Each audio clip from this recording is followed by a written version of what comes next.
My phone buzzed at 8:15 Thursday evening, while I was reviewing code in my home office. Danny's name flashed across the screen, which surprised me since my younger brother rarely called unless he needed something. I answered expecting small talk, maybe weekend plans. Instead, his voice carried an urgency that made my stomach drop. "We're moving in Friday morning," he announced without greeting. "Mom already agreed, so clear out the guest room." I stared at my computer screen, confused. "What are you talking about?" I asked. "I live alone, Danny. This is my house." His laugh sounded forced, almost manic. "Come on, Oliver, don't play dumb." Danny continued, his tone shifting from casual to demanding. "Mom told me you offered. She said you wanted to help family out during tough times." I set down my coffee mug and pushed away from my desk. At 29, I had worked incredibly hard to purchase this 3-bedroom house in a quiet suburban neighborhood outside Denver. After graduating from Colorado State with my computer science degree, I had spent 5 years living in cramped apartments, working 2 jobs while building my software engineering career. Every dollar had been carefully saved, every financial decision calculated toward this goal of home ownership.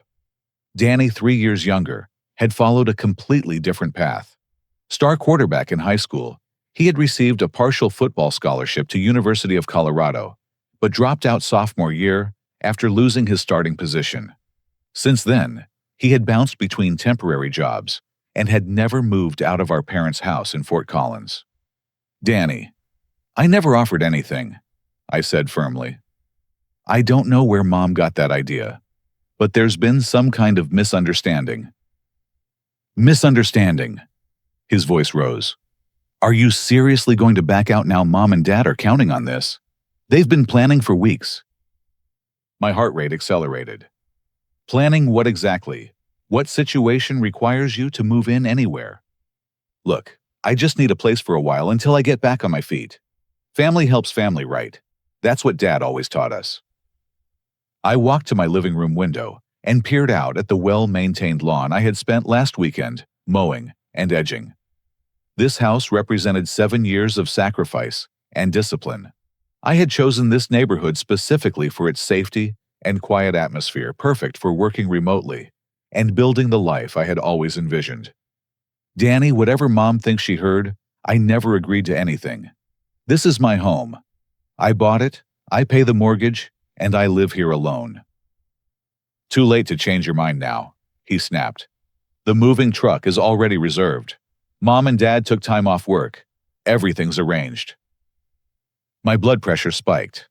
Arranged by who? Nobody consulted me about any of this. "Stop being dramatic. It's just temporary." "How temporary?" "Until I figure things out." The vagueness of his answer triggered alarm bells.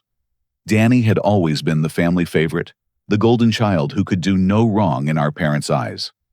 Growing up, I had watched him charm his way out of consequences, while I faced strict accountability for every mistake.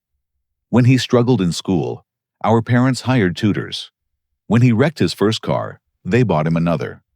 When he quit college, they supported his decision to find himself. Meanwhile, I had worked construction during summers, delivered pizza on weekends, and graduated debt-free through sheer determination. Moving out at 25 had been a relief, finally escaping the dynamic where Danny's needs always took priority over everyone else's. "I'm hanging up now," I said.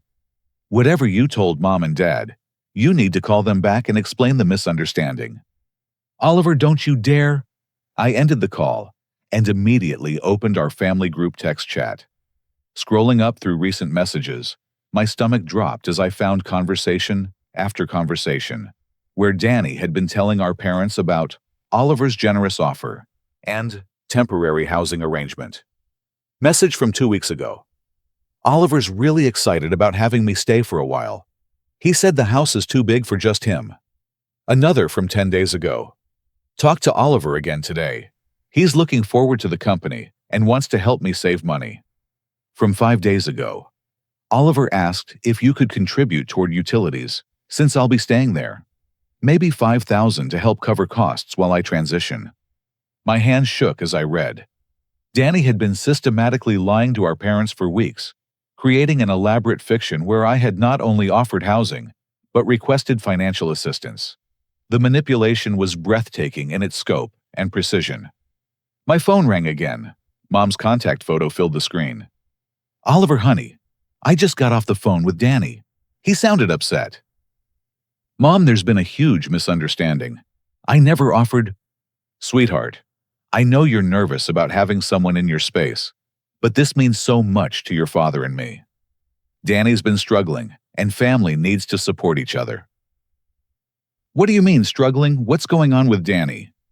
A pause. "He lost his job a few months ago. He's been looking, but you know how the economy is. He just needs somewhere stable while he gets back on his feet." "Mom, I never offered my house. Danny made this up. Check our text conversations. I haven't mentioned anything about him moving in."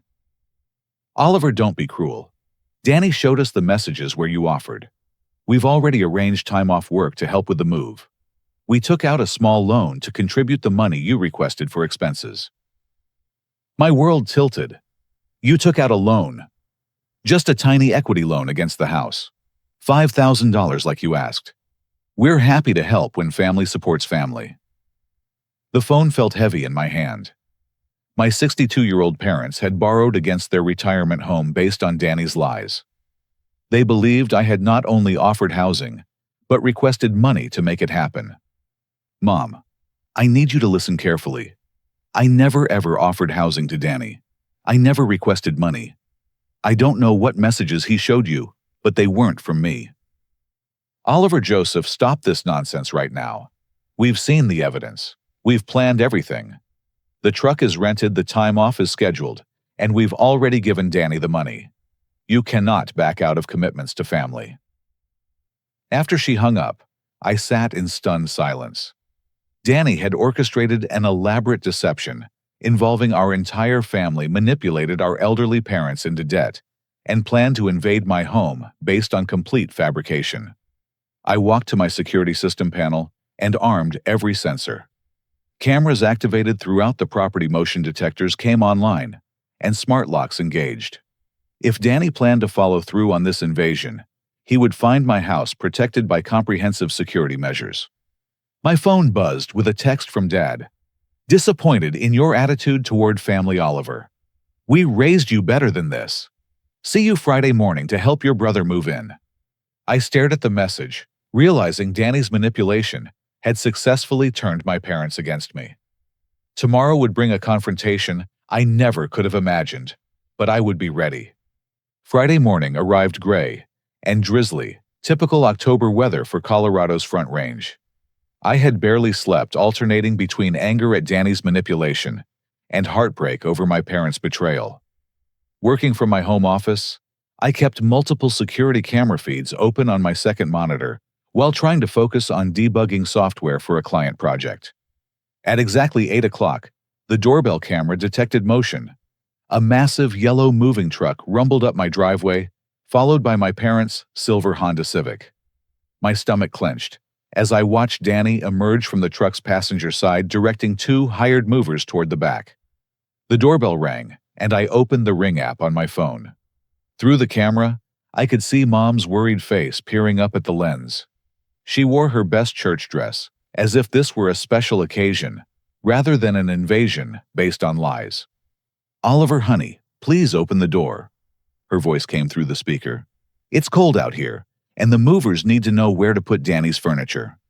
I tapped the microphone button.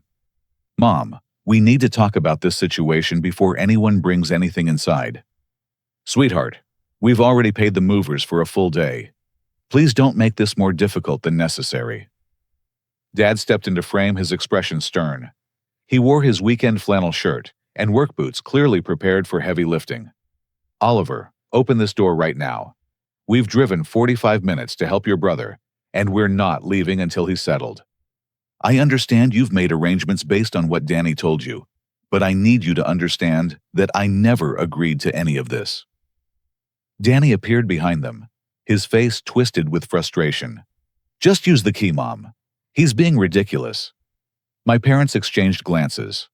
Mom reached into her purse and produced a brass house key, The emergency key I had given them when I first bought the property, intended only for true emergencies. "We don't want to use the key without permission," Mom said to the camera. "But Danny said you might be having second thoughts, and that we should just help him get settled." "That key is for emergencies only," I responded through the speaker. "This is not an emergency. This is trespassing." Dad's face reddened. "Trespassing? This is family, Oliver. Since when do you talk to family like we're criminals?" "Since my brother lied to you about me offering my house, then manipulated you into borrowing money against your retirement home." Mom's face crumpled. "Oliver, how can you be so cruel? We scraped together that money because you asked for help with expenses. We want to support you in helping Danny." "I never asked for money. I never offered housing. Danny fabricated everything." Danny stepped forward, his jaw set in familiar defiance. "Stop lying, Oliver. You offered, and now you're trying to back out because you're selfish." The movers stood awkwardly beside the truck, looking uncertain about whether to proceed. One of them, a burly man in his 40s, approached the camera. "Folks, we need to know what's happening here. Are we moving stuff in or not? Time is money." "Give us just a moment," Dad called to them, then looked back at the camera. "Oliver, we're going to use the key. Danny needs somewhere to stay, and we've already invested in this arrangement. We'll sort out any misunderstandings later." My heart pounded as I watched Mom insert the emergency key into my front door lock. The moment it turned, my security system triggered its silent alarm protocol. Within seconds, my phone exploded with notifications. Intrusion, detected front door. Motion alert living room. Automatic police dispatch units en route.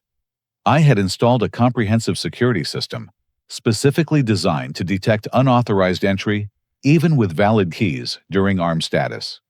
The system automatically contacted law enforcement when armed sensors detected entry without proper disarm codes. "Mom, Dad, please stop," I called through the speaker as they stepped into my entryway. "My security system is armed. Police have been automatically notified." Danny laughed harshly. "You called the cops on your own family, how pathetic." "I didn't call anyone. The system is programmed to contact police when it detects unauthorized entry. You have about 3 minutes before squad cars arrive." Mom froze in my living room, clutching her purse. "Police, Oliver. Why would police come for family helping family?" "Because this isn't family helping family. This is forced entry based on fabricated stories." Through the cameras, I watched the movers start unloading boxes and furniture despite the chaos. Danny directed them aggressively, apparently determined to establish presence in my house before law enforcement arrived. "Just get everything inside quickly," Danny told the movers. "This is a family disagreement, nothing more." Dad began helping carry boxes, his face grim with determination. "Oliver, you're going to regret this foolishness. When you calm down, you'll realize family should stick together." "Dad, please just stop and listen to me. Check Danny's story. Ask him specific questions about when I supposedly made this offer." But my parents continued helping move Danny's belongings into my living room. Boxes labeled Danny's clothes and kitchen stuff piled up next to my carefully arranged furniture. A worn brown couch appeared, followed by a mismatched dining table that clashed horribly with my modern decor. The violation felt physical. My sanctuary, the space I had worked years to afford and months to furnish perfectly, was being invaded by someone who had never contributed a single dollar toward its acquisition. Through my office window, I caught sight of flashing red and blue lights approaching down the street. 2 police cruisers turned into my driveway, just as the movers carried in what appeared to be a massive television. The first officer, a tall woman with graying hair, stepped out and surveyed the scene. Her partner, younger and built like a former athlete, approached the moving truck. "Someone called about a disturbance," the female officer asked. Danny immediately stepped forward, flashing his most charming smile. "Officers, this is just a family misunderstanding. My brother's a little stressed about me moving in temporarily, but our parents are here to help smooth things over. Sir, we received an automated alarm call from this address indicating unauthorized entry. Do you live here?" I'm moving in today. My brother owns the house, and our parents are helping with the transition. The officer looked skeptical. Where is your brother? I opened my front door and stepped onto the porch. I'm Oliver, and I'm the homeowner. I did not authorize this entry. My security system contacted you automatically when they used an emergency key to enter my armed house. Did you give permission for these people to enter your home today? No, I did not. My brother told my parents I had offered housing and requested money to help cover expenses. None of that is true. They borrowed against their house based on his lies. The second officer approached Danny. Sir, can I see some identification? Danny's confident demeanor wavered slightly as he handed over his driver's license. The officer walked back to his cruiser, presumably to run a background check. Mom approached the first officer, tears streaming down her face. Officer, this is all a misunderstanding. Oliver invited Danny to stay, and we're just helping our son move in. Families sometimes have disagreements, but calling police seems extreme. Ma'am, if the homeowner didn't authorize entry, then we have a potential trespassing situation. It doesn't matter if you're family. Dad stepped forward, his voice rising. Trespassing. We're his parents. We have a key. He gave it to us himself. That key was for emergencies only, I explained. I never gave permission for anyone to move into my house. The second officer returned from his cruiser, his expression serious. Sir, he called to Danny, can you step over here for a moment? Danny's face went pale. He glanced at our parents, then back at the officer. Is there a problem? We need to discuss some active warrants that came up on your record. The moving stopped. The hired movers set down the boxes they were carrying and looked uncertain. Mom gasped, and Dad's mouth fell open. Warrants, Mom whispered. What warrants? The officer addressed Danny formally. You have outstanding warrants for failure to pay child support and failure to appear in court. You're going to need to come with us. My parents stared at Danny in shocked silence. In all his manipulation and lies, he had never mentioned legal troubles or child support. The revelation hit like a physical blow. Child support? Dad asked weakly. Danny, do you have a child? Danny's composure cracked completely. It's complicated. She's not really mine. The whole system is rigged. How old is the child? The officer asked. 6 months, Danny mumbled. Mom sank onto my front steps, her face white with shock. In all his elaborate stories about needing temporary housing, Danny had failed to mention he was a father running from legal obligations. As the officers placed Danny in handcuffs, he looked desperately at our parents. This is all Oliver's fault. If he had just helped family like he promised, none of this would have happened. Even in custody, he continued lying, blaming me for consequences of his own choices. The manipulation was so ingrained that he couldn't stop even when caught red-handed. The female officer approached me, while her partner secured Danny in the cruiser. Sir, what would you like us to do about the belongings that were moved inside? I looked at my parents, both crying on my front steps. Despite everything, my heart broke for them. They had been victims of Danny's deception just as much as I had.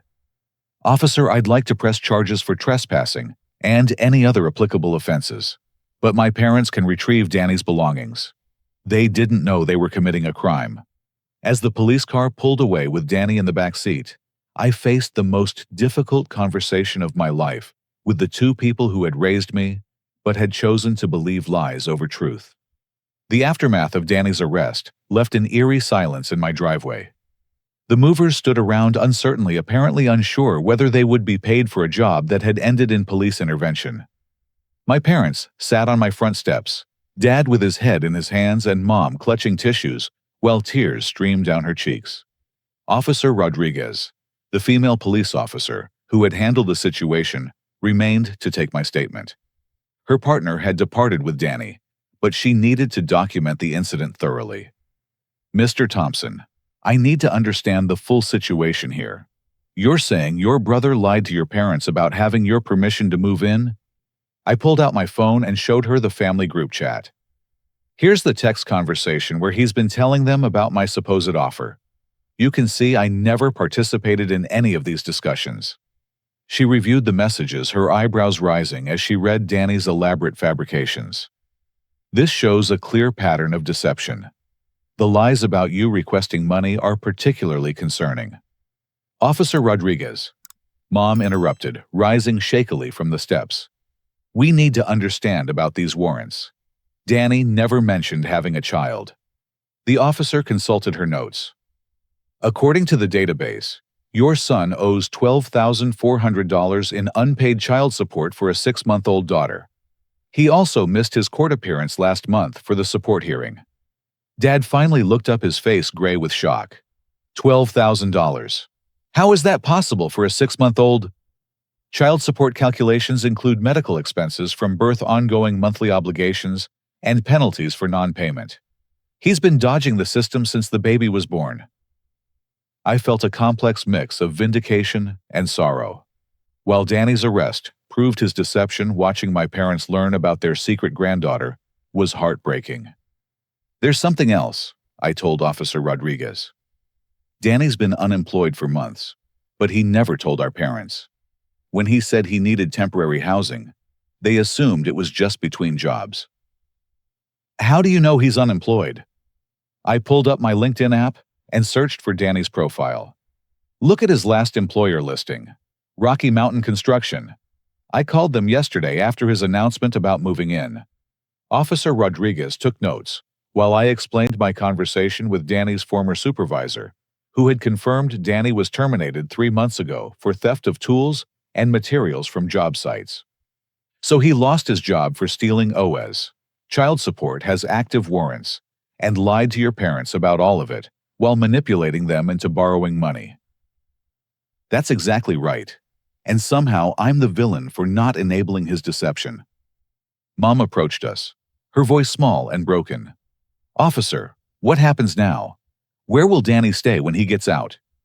Ma'am, with active warrants for child support and failure to appear, he'll likely remain in custody until his court hearing.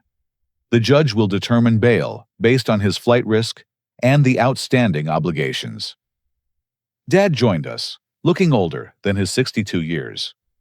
We borrowed $5,000 against our house because we thought Oliver asked for help with expenses. What do we do about that money? You'll need to speak with the district attorney's office about potential restitution as part of any plea agreement. Officer Rodriguez explained. Document everything: the loan paperwork, the false text messages, any other evidence of fraud. After the officer left, I faced my parents alone for the first time since the crisis began. The moving truck crew had departed after being paid by Dad, leaving Danny's possessions scattered across my living room, like evidence of a crime scene. I don't understand how this happened, Mom said quietly. Danny showed us text messages from you. They looked real. I sat beside her on my front steps. Mom, there are apps that can fake text conversations.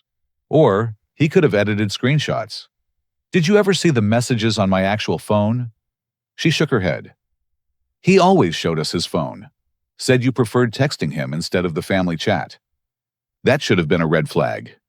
When have I ever avoided family communication? Dad cleared his throat. Oliver, we owe you an apology. A big one. We should have verified the story with you directly instead of taking Danny's word. Why didn't you? I asked, genuinely curious. In all these weeks of planning, why didn't anyone call me to discuss details? My parents exchanged uncomfortable glances. Finally, Mom answered. Danny said you were stressed about work and didn't want to be bothered with logistics. He said he would handle everything so you wouldn't have to worry. And that didn't seem strange. That I would offer my house but then refuse to discuss it. Danny's always been good at managing situations, Dad admitted. Since he was little, he could handle complicated social problems that stressed you out. We thought he was being considerate. I stared at my father, realizing how deep Danny's manipulation had run throughout our family dynamics. Even as adults, my parents still saw him as the charming problem solver, and me as the awkward introvert who needed protection from social complexity. Dad, I'm a software engineer. I negotiate contracts, manage client relationships, and run my own consulting business on the side. I'm not some socially helpless person who needs Danny to handle communication. We know that, Mom said quickly. But old habits die hard. Danny's always been the one who what? The one who lies to get what he wants. The one who manipulates people into doing his dirty work. The question hung in the air between us. My parents had spent 26 years enabling Danny's behavior, making excuses for his failures, and cleaning up his messes. This crisis was just the latest and most extreme example of a lifelong pattern. We need to talk about the money, I said gently. $5,000 against your house, can you afford the payments? Dad's shoulders slumped. It stretches us thin, but we can manage if we cut back on other expenses. We thought we were helping both our sons. We never imagined Danny would lie about something so serious. Here's what I don't understand, I continued. Even if Danny's story had been true, why would you borrow money to help me? I have a steady job, a house savings. If I really needed financial help, wouldn't that have been a warning sign that something was seriously wrong? Mom began crying again. We just wanted to help. When families support each other, everyone benefits. We thought if we helped you help Danny, it would bring everyone closer together. The tragic irony was overwhelming. My parents' desire to strengthen our family had instead destroyed it, based entirely on one son's elaborate lies about the other. I want to help you with the loan payments, I told them. Oliver, no, Dad protested. This is our mistake. We won't let you pay for our gullibility. It's not gullibility, it's love. Danny exploited your love for both of us. That's not your fault. We spent the next hour moving Danny's belongings into my garage. His possessions told a story of someone who had never established stable adulthood. Mismatched furniture clothes in garbage bags, boxes labeled important papers that contained nothing but old video game magazines. As we worked, I made a decision that surprised myself. Mom, Dad, I want to press charges against Danny for fraud and identity theft. They stopped working and stared at me. Identity theft, Mom whispered. I haven't told you everything yet. This situation is much worse than just lying about housing arrangements. Looking at their exhausted, heartbroken faces, I realized the real battle was just beginning. Danny's arrest for outstanding warrants was just the tip of the iceberg. The full extent of his deception would shake our family to its core. But for the first time in 24 hours, I felt hopeful. My parents were finally seeing Danny's behavior clearly. Perhaps this crisis could become the catalyst for rebuilding our family relationships on a foundation of truth instead of manipulation. Saturday morning brought an unsettling quiet to my house. After my parents drove home the previous evening, exhausted and emotionally drained, I had spent hours moving Danny's possessions to the garage and cleaning my living room. But something nagged at me about the scope of Danny's desperation. His willingness to manipulate our elderly parents into debt suggested financial troubles far beyond unemployment. Sitting at my kitchen table with my laptop and a cup of coffee, I decided to investigate. If Danny had been lying about everything else, what other deceptions might I discover? I started with Credit Karma logging into my account to check for any unusual activity. What I found made my blood run cold. 7 hard credit inquiries in the past 4 months, 3 new credit card accounts I had never opened, and a credit score that had plummeted from 780 to 612. My hands trembled as I clicked through the details. Capital One Venture Card opened 6 weeks ago with a $5,000 limit maxed out. Chase Freedom Card opened last month with a $3,000 limit maxed out. Discover Card opened 3 weeks ago with a $7,000 limit, currently at $6,800. Total fraudulent debt nearly $15,000. I immediately called Capital One's fraud line, my voice shaking as I explained the situation to a representative named Jennifer. Mr. Thompson, I can see this account was opened using your social security number and date of birth. The billing address is listed as 347 Maple Street in Fort Collins. My parents' address. Danny had been having credit cards sent to their house intercepting the mail before they could discover his fraud. Jennifer, I need to report this as identity theft. I never applied for this card, never received it, and never authorized any charges. I understand, sir. Looking at the purchase history, I see charges at grocery stores, gas stations, and several large purchases at electronics retailers. There's also a cash advance for $2,000 taken last week. My stomach churned. While I had been working to pay my mortgage and build my future, Danny had been systematically destroying my credit and stealing my identity. What do I need to do to dispute these charges? I'll start an identity theft investigation immediately. You'll need to file a police report and send us documentation. In the meantime, I'm freezing this account and noting the fraud alert on your credit file.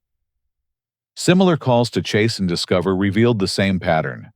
Danny had opened each account using my personal information, had them sent to our parents' house, and maxed them out as quickly as possible. The cash advances alone totaled $6,000. But the credit cards were just the beginning of my nightmare. When I called Experian to place a security freeze on my credit report, the representative delivered even more devastating news. Mr. Thompson, I see several other inquiries on your file that you might want to review. There's a mortgage application inquiry from First National Bank dated 2 months ago. A mortgage application for how much? The inquiry doesn't show the amount, but there's also an address verification request for your current residence on Pine Ridge Drive.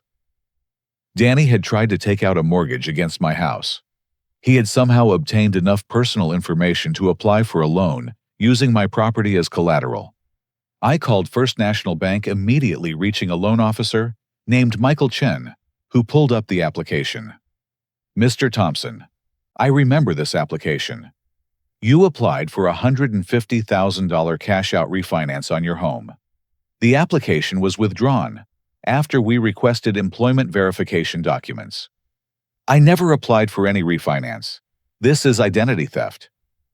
Sir, the application included your social security number, current address, employment information with your company, and even bank account numbers. It was quite thorough. Danny had accessed virtually every piece of my financial identity. But how? The answer came when I checked my mailbox and found it unlocked. The small key that secured my mailbox hung loose in the lock cylinder, deliberately damaged so it wouldn't engage properly. Danny had been stealing my mail for months, gathering financial statements, credit card offers, and bank correspondence. With access to my bank account numbers, social security number, employment details, and home address, he had everything needed to impersonate me comprehensively. I called my parents, dreading the conversation, but needing answers.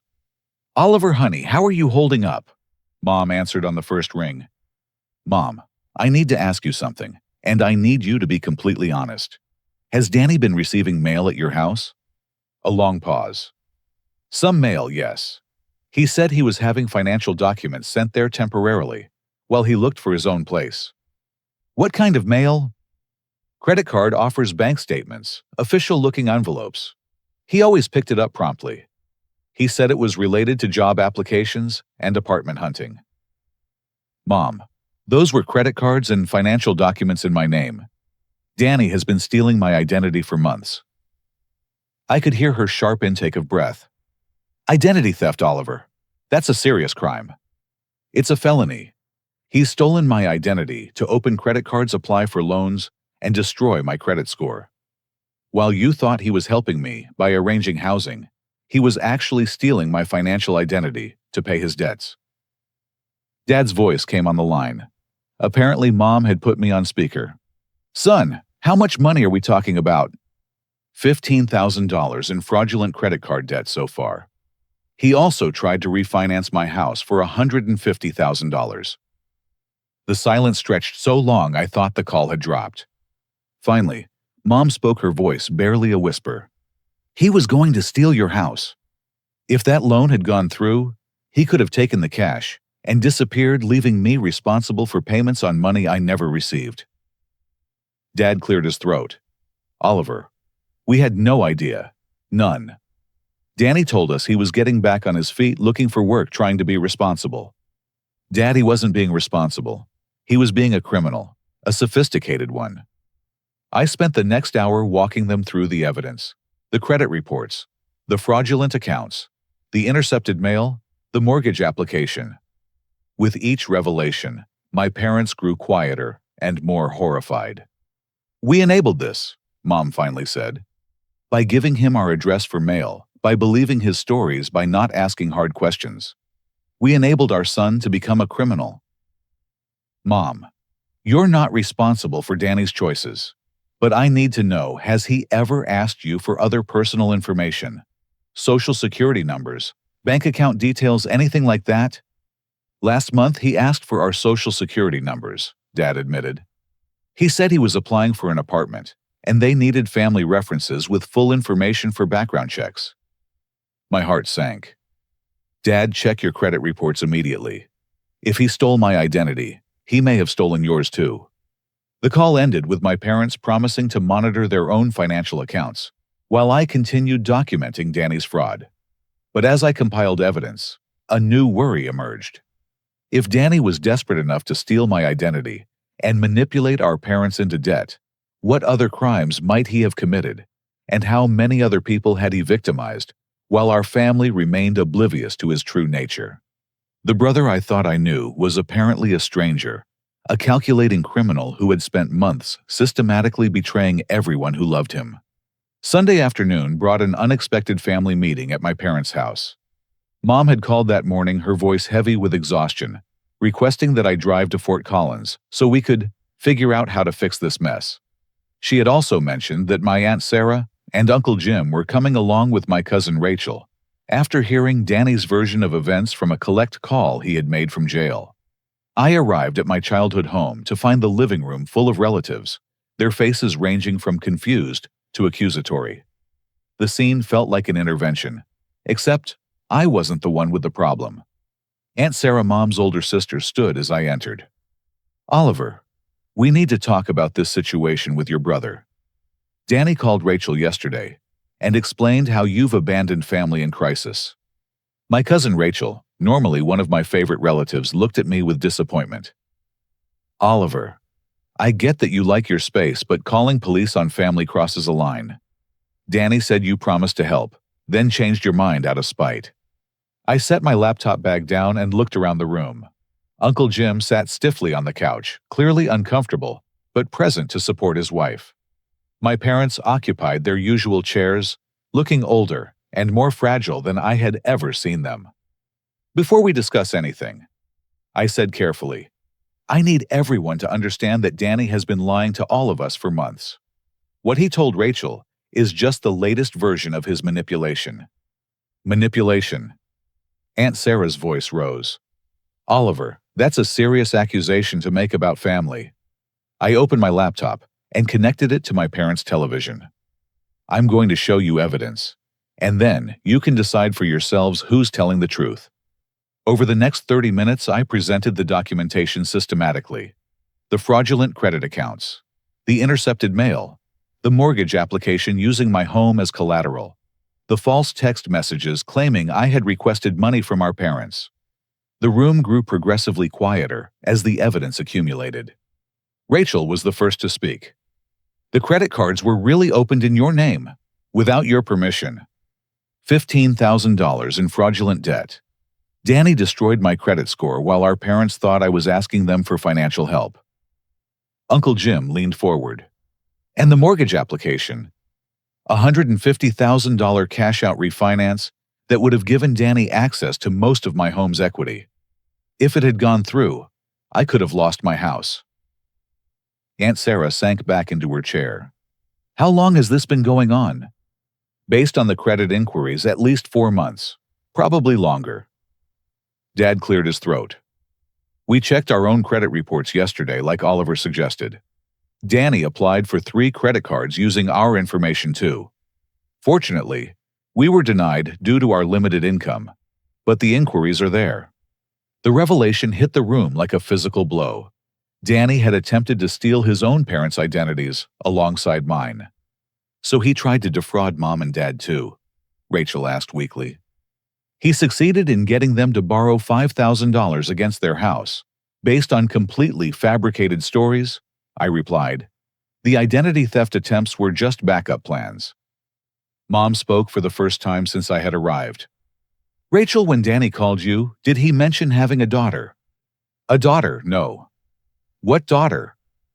Danny owes $12,000 in unpaid child support for a 6-month-old baby girl. He never told anyone in the family he was a father. Aunt Sarah pressed her hand to her chest. A granddaughter. A great niece we've never met. Danny's been hiding her existence while running from legal obligations. I continued. That's why he needed somewhere to stay.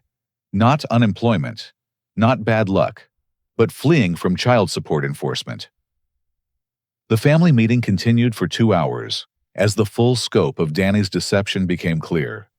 Each new detail painted a picture of systematic manipulation and criminal behavior that shocked everyone present. Rachel apologized tearfully for doubting me.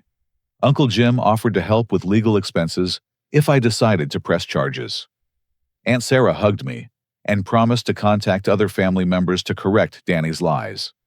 But the conversation that mattered most happened after everyone else left. Oliver, Dad said as we sat in their kitchen, your mother and I need to make some changes in how we think about both our sons. Mom nodded, her eyes red from crying. For years, we've treated Danny's problems as temporary setbacks, and your successes as automatic. We never recognized that Danny was choosing his behavior. We enabled him, Dad added. Every time we bailed him out, made excuses for him, or believed his stories without verification, we taught him that manipulation works better than responsibility. I reached across the table and took their hands. Danny's choices are his responsibility, not yours.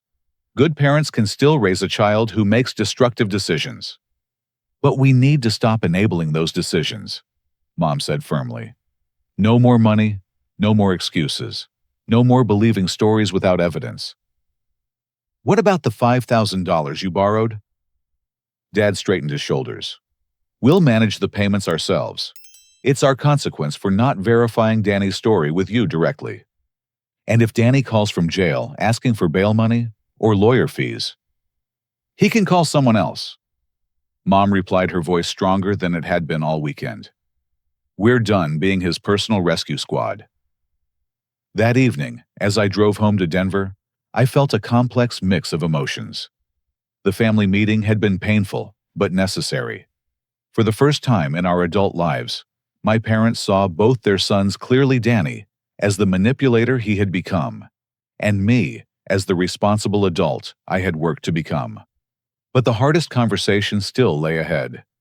I needed to decide whether to press criminal charges against my own brother, knowing that doing so might send him to prison for several years. The decision would require choosing justice over family loyalty, accountability over enabling, and my own protection over Danny's comfort.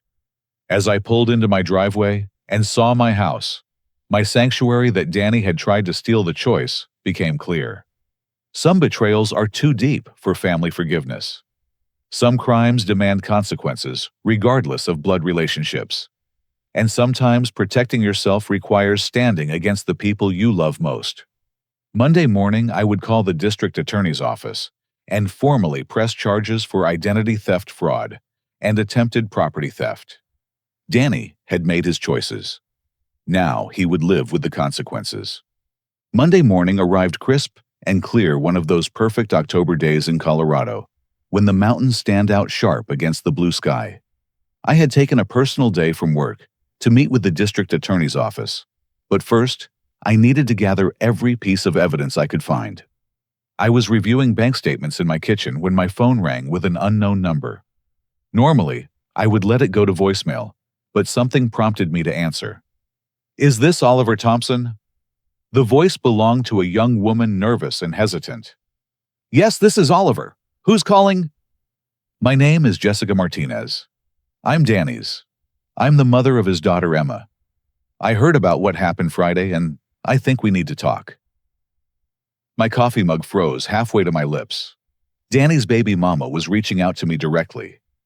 Jessica, I'm glad you called. I've been wondering about you and the baby. Are you both okay? We're managing, but Barely. Look, Oliver, Danny told me a lot about you over the past few months. Most of it was probably lies, but I have some information you need to know about his real plans. What kind of information? Can we meet somewhere public? I have text messages and recordings that show Danny was planning a lot more than just moving into your house. An hour later, I sat across from Jessica at a coffee shop in downtown Denver. She was younger than I had expected, maybe 23 with tired eyes, and a baby carrier beside her chair. Emma slept peacefully, oblivious to the chaos her father had created. "Thank you for coming," I said. "This must be incredibly difficult." Jessica pulled out her phone with shaking hands. "Oliver, Danny didn't just lie to your family. He lied to me too, and I have proof of what he was really planning."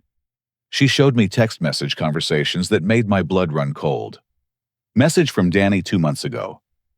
"Once I get established in Oliver's house, I'll work on getting him evicted somehow. Maybe claim tenant rights, or create documentation that he owes me money." Another message from 6 weeks ago. "The beauty is that Oliver's too nice to fight back hard. He'll probably just leave rather than deal with legal battles.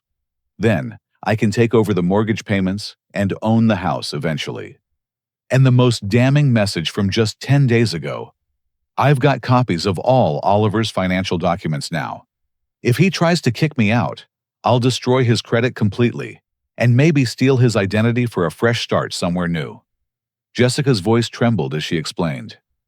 "He told me he was going to force you out of your own house, then somehow take ownership. He said his family owed him for years of being overlooked while you got everything." "How long has he been planning this?" "Since Emma was born. The child support started piling up, he lost his job for stealing, and he got desperate. He said you had everything he deserved: good job, nice house, family, respect. He wanted to take it all." She showed me more messages detailing Danny's elaborate fantasy of destroying my life to build his own. He had planned to establish residency in my house, claim tenant rights, then use legal loopholes to force me out while he took over ownership.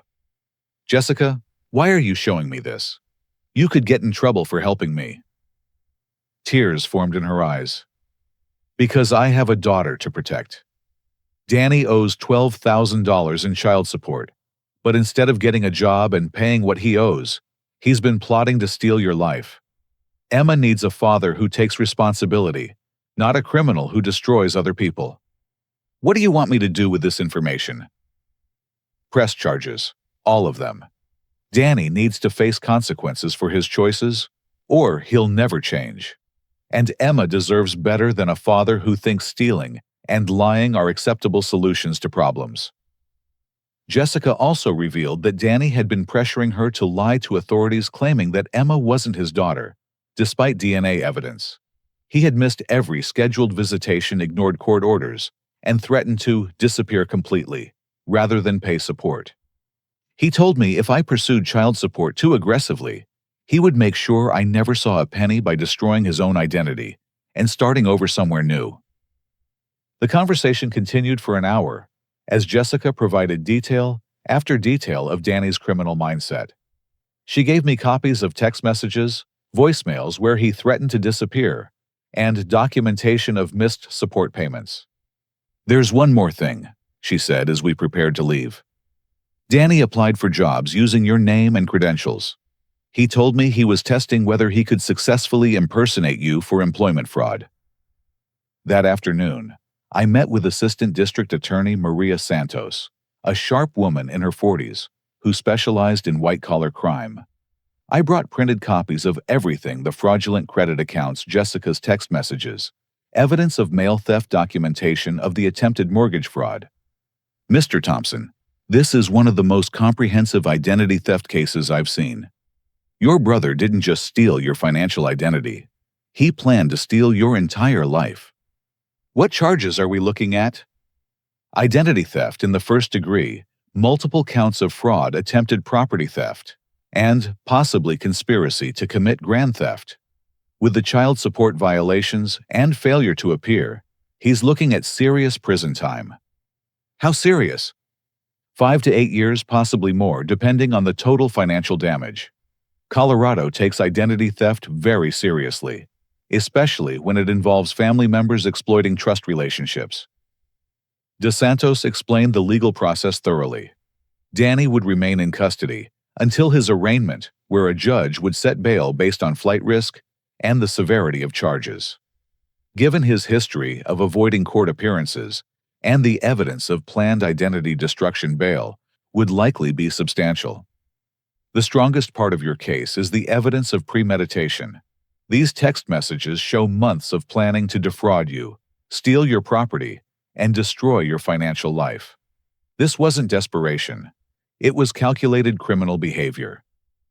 That evening, I called my parents to update them on the day's developments.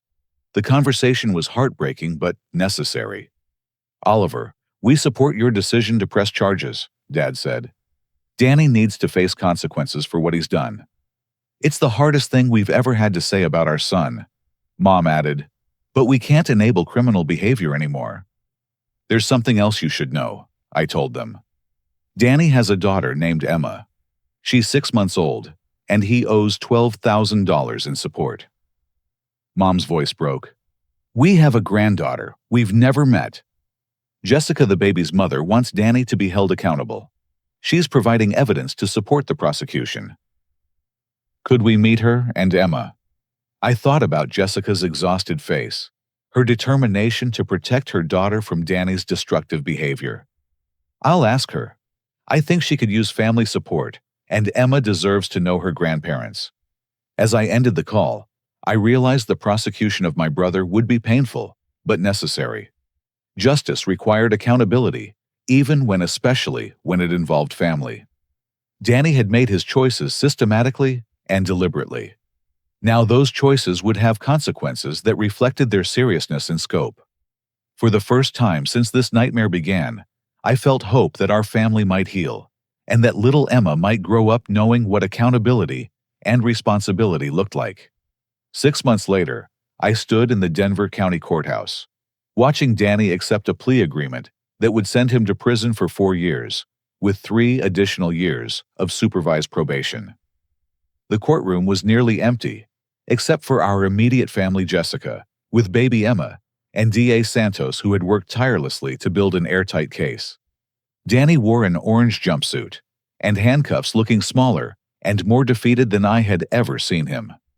When Judge Patricia Williams asked if he understood the charges and consequences, his voice was barely audible as he replied, "Yes, Your Honor." The final charges included identity theft in the first degree, multiple counts of fraud totaling $17,000, attempted grand theft of property, and conspiracy to commit wire fraud. Combined with his child support violations, the sentence reflected the serious nature of his crimes.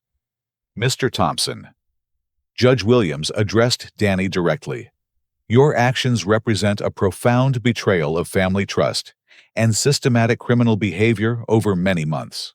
The court finds your crimes particularly egregious because they targeted vulnerable elderly parents and threatened your brother's financial security and housing." As part of the plea agreement, Danny would begin paying child support immediately upon his release, with his prison wages garnished to start addressing the debt. He would also be required to complete drug and alcohol counseling, anger management classes, and financial responsibility programs. Furthermore, the judge continued, "You will make full restitution to all victims, including repayment of fraudulent charges and compensation for credit repair services. Your brother has provided documentation showing $17,400 in direct damages." The restitution order meant Danny would be paying me back for years, but more importantly, it meant our parents would receive compensation for the $5,000 loan they had been tricked into taking. After the sentencing, our family gathered in the courthouse hallway. Mom held Emma for the first time, tears streaming down her face as she looked at her granddaughter. Dad stood beside them, marveling at the baby's tiny fingers and dark hair that matched Danny's at that age. Jessica had become an unexpected blessing in our lives. Over the past months, she had brought Emma to visit my parents regularly, creating the grandmother-grandchild relationship Mom had dreamed of, but never expected. Dad had insisted on paying for Emma's daycare, so Jessica could return to nursing school, treating it as compensation for the family support Danny had failed to provide. "How are you feeling about today?" Jessica asked me as we walked to the parking garage. "Relieved," I admitted. Justice was served, but more importantly, Emma gets to grow up knowing her extended family. Jessica had proven to be nothing like the irresponsible young woman Danny had described. She was completing her nursing degree while working part-time and raising Emma alone. Her determination to build a stable life for her daughter reminded me why pressing charges had been the right decision. The financial recovery had taken months of paperwork and legal battles, but my credit score had been restored to its original rating. The fraudulent accounts were closed and removed from my credit history. The mortgage company had noted the attempted fraud, actually strengthening my credit profile by demonstrating I was a victim of identity theft, rather than someone with poor financial management. More surprisingly, the crisis had led to career advancement. My employer, impressed by how I had handled the situation professionally, while continuing to meet all project deadlines, had promoted me to senior software architect with a substantial salary increase. But the most meaningful change was in my family relationships. My parents had entered counseling to understand how they had enabled Danny's behavior for decades. The therapy sessions had been painful, but illuminating, helping them recognize patterns of favoritism and manipulation that went back to our childhood. "Oliver," Mom said as we reached our cars, "your father and I want you to know how proud we are of how you handled everything. We failed you for years by not seeing Danny's behavior clearly, but you never gave up on family even when you had every right to." Dad nodded. "Son, you saved our family by demanding accountability. If you had enabled Danny like we did, this situation would have destroyed all of us eventually." The relationship rebuilding had included practical changes too. My parents had moved into a smaller apartment after selling their house to pay off the equity loan, but they were happier and more financially secure without the burden of maintaining a large property. They used the equity from the sale to establish college funds for Emma, ensuring their granddaughter would have educational opportunities regardless of Danny's future choices. I had also started dating Sarah Chen, a cybersecurity consultant I had met through work. She had supported me through the legal process, attended court hearings when I needed moral support, and helped me strengthen my home security systems. Our relationship had grown naturally from friendship to romance, built on mutual respect and shared values rather than family obligation or manipulation. 3 months earlier, Sarah had moved into my house, not through deception or manipulation, but through honest conversation, mutual agreement, and shared financial responsibility. She contributed to the mortgage payments, maintained the garden she loved, and had transformed my guest bedroom into a home office where she ran her consulting business. The house that Danny had tried to steal had become truly mine, filled with chosen family and genuine love rather than obligation and resentment. Emma gurgled happily in Mom's arms as we prepared to leave the courthouse. At 9 months old, she was beginning to crawl and babble, completely unaware that her father was beginning a prison sentence. She would grow up knowing her grandparents' uncle, and eventually her father when he completed rehabilitation and earned the right to be part of her life. "Are you coming to dinner Sunday?" Mom asked. "Jessica's bringing Emma, and Sarah mentioned she's making her famous lasagna." Sunday dinners had become a weekly tradition, sometimes including extended family members who had apologized for believing Danny's lies without investigation. Aunt Sarah brought homemade bread. Uncle Jim shared stories from his police career that helped us understand criminal behavior patterns, and Rachel had become Emma's favorite cousin. "We'll be there," I confirmed. Sarah's excited to try Mom's apple pie recipe. Driving home that evening, I reflected on how much had changed since that shocking Thursday night, when Danny had called to announce his fraudulent moving plans. The brother I thought I knew had been revealed as a criminal, but the family I had nearly lost had been rebuilt on foundations of honesty and accountability. Danny's betrayal had been devastating, but it had also been clarifying. Removing his manipulation from our family dynamics had allowed genuine relationships to flourish. My parents could love Emma freely without enabling destructive behavior. Jessica could pursue her education knowing Emma had family support, and I could build my life without constantly managing family crises created by someone else's irresponsibility. As I pulled into my driveway, Sarah met me at the front door with a hug and a cup of tea. The security system that had once been necessary protection against invasion had become simply good home management. "How did court go?" she asked as we settled on the couch together. Justice was served. Danny got 4 years full restitution and mandatory programs. Emma gets to grow up knowing her family, and everyone gets to heal. "And how do you feel about it all?" I considered the question carefully. Sad for Danny, because he chose the hard way to learn accountability. Grateful for my parents, because they chose growth over enabling. Hopeful for Emma, because she'll grow up in a family that values honesty. And grateful for you, because you helped me remember that families can be built on love and choice, not just obligation and manipulation. The security system that had once protected my home from invasion now monitored the property where Sarah and I were building our future together.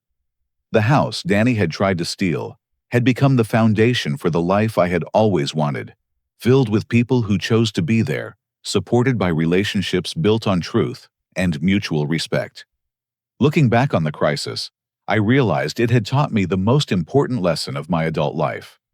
Helping family sometimes means saying no to enabling behavior.